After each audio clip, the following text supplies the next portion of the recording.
আসসালামু আলাইকুম।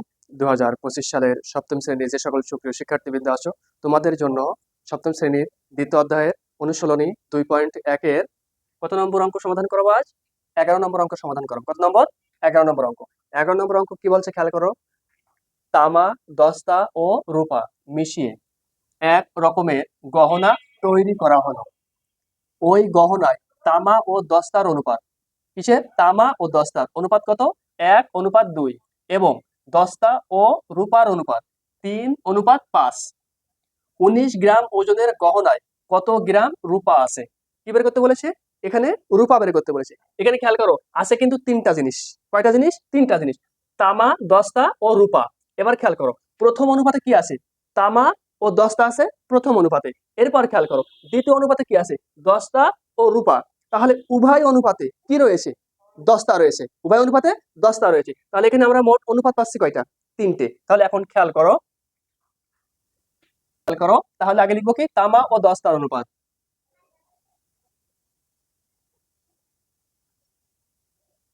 তামার ওজন, তামার ওজন অনুপাত দস্তার ওজন।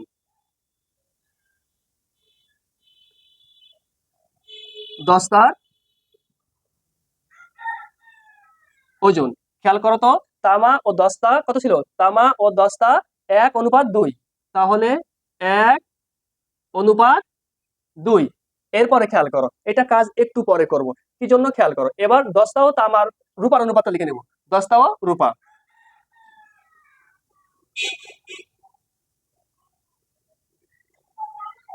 দস্তার ওজন, কার ওজন? দস্তার ওজন অনুপাত রূপার ওজন। রূপার ওজন ইকুয়াল, তাহলে দস্তা ও রূপা ছিল কত? 3:5। তাহলে এই 3:5 লিখে নিলাম। এবার খেয়াল করো তো, যে উভয়ের ভিতরে কি আছে? দস্তা আছে কিন্তু। তাহলে এখানে দস্তা আছে কত? 2। এখানে দস্তা আছে কত? 3। তাহলে এই দুইটা অনুপাতকে এই 3 দ্বারা গুণ করব। একটু ভালো করে খেয়াল করো, যে এখানে আছে দস্তা 2, এখানে দস্তা আছে কত? 3। তাহলে উভয় পক্ষে যে দস্তা থাকবে, সেই দস্তা দ্বারা এই দস্তা দ্বারা এই দুইটা অনুপাতকে গুণ করব, এবং এর যে দস্তা দ্বারা থাকবে, সেই দস্তা দ্বারা এই দুইটা অনুপাতকে আমরা কি করব? গুণ করব। তাহলেই হয়ে যাবে। খেয়াল করো তাহলে, এবার এই 3 দ্বারা যদি একের সাথে গুণ করা হয় তাহলে কত হয়? 3 অনুপাত এই 3 দ্বারা যদি 2 কে গুণ করা হয় তাহলে কত হয়? 6। 3 দুগুণে কত? 6। এখানে লিখে দিবা যে 3 দ্বারা গুণ করে।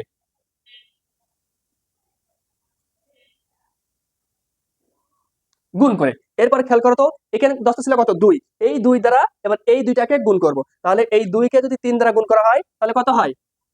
3 দুগুণে 6 অনুপাত এই 2 দ্বারা আবার এই 5 কে গুণ করো। 5 দুগুণে কত? 10। আবার খেয়াল করবা, দুই জায়গায় কিন্তু 10 তার অনুপাত একই হবে। খেয়াল করো তো, এখানে 10 তার অনুপাত কত এসে? 6। এখানে 10 তার অনুপাত এসে কত? 6। এটি।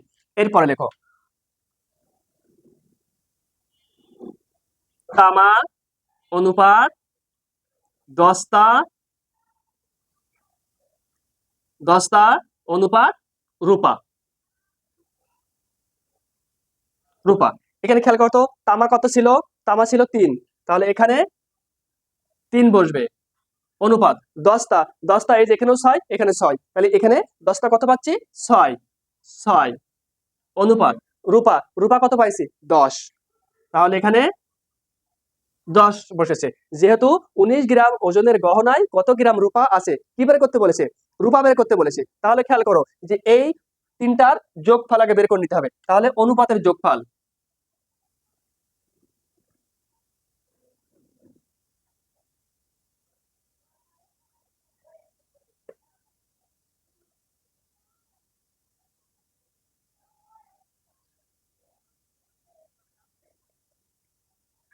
তাহলে অনুপাতের যোগফল, অনুপাতের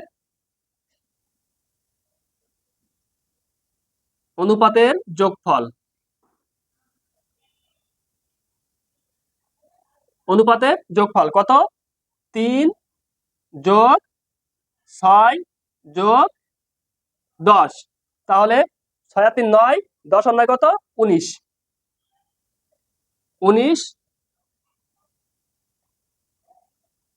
গ্রাম। তাহলে এই 19 গ্রাম আমরা অনুপাতের যোগফল পেলাম। এবার বলছে 19 গ্রাম ওজনের গহনায় কত গ্রাম রূপা আছে।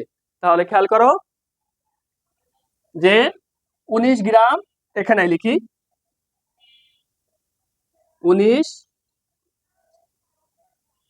গ্রাম গহনায় রূপা আছে, রূপা আছে। এই যে 19, তাহলে এই 19 এর রূপা কত ছিল? 10, তাহলে এই 10 বাই এই যে অনুপাতের যোগফল 19 পেয়েছি, সেই 19 এখানে বসবে। 19,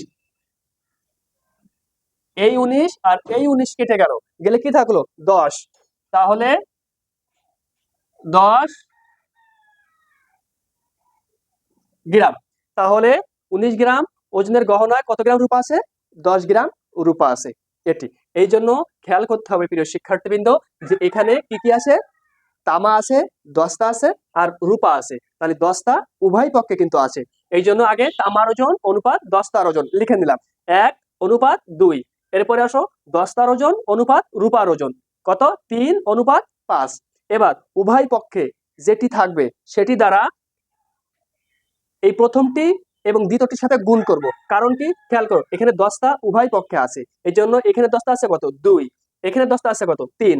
তাহলে এই 3 দ্বারা এই দুইটাকে গুণ করেছি, তাহলে 3 একে কত? 3, 3 দুগুণে কত? 6। এরপরে আসো যে এখানে দস্তা আছে কত? 2, তাহলে এই 2 3 দুগুণে কত? 6, 5 দুগুণে কত? 10। এরপরে আমরা এখানে খেয়াল করো, এখানেও যে দস্তা পাইছি এখানেও সেই দস্তা পাইছি। তাহলে এখানে কি কি আছে? তামা, দস্তা, রূপা। তাহলে তামা কত? 3, এই সেই 3 এখানে বসলো। এরপরে দস্তা এখানেও 6 আছে, এখানেও 6 আছে, সেই দস্তার জায়গায় কি বসলো? 6 বসলো। এরপরে খেয়াল করো রূপা কত? 10, সেই 10 এখানে বসেছে। এরপরে আমরা 3টা অনুপাত পেয়ে গেছি। এরপরে খেয়াল করো যে অনুপাতের যোগফল, এই 3টা যোগ করলাম, করে কত পেলাম? 19 পেলাম। এবার কি বলছে যে 19 গ্রাম ওজনের গহনায় কত গ্রাম রূপা আছে। রূপা চেয়েছে, কিন্তু কি চেয়েছে? রূপার পরিমাণটা চেয়েছে। তাহলে খেয়াল করো 19 গ্রাম গহনায় রূপা আছে, 19 এর এই যে 10 বাই এই যে অনুপাতের যোগফল এটি। তাহলে এই 19 আর এই 19 কি হলো? কেটে গেল, গেলে কি থাকলো? 10। তাহলে ইকুয়াল 10 গ্রাম। তাহলে রূপা আছে কত গ্রাম? 10 গ্রাম।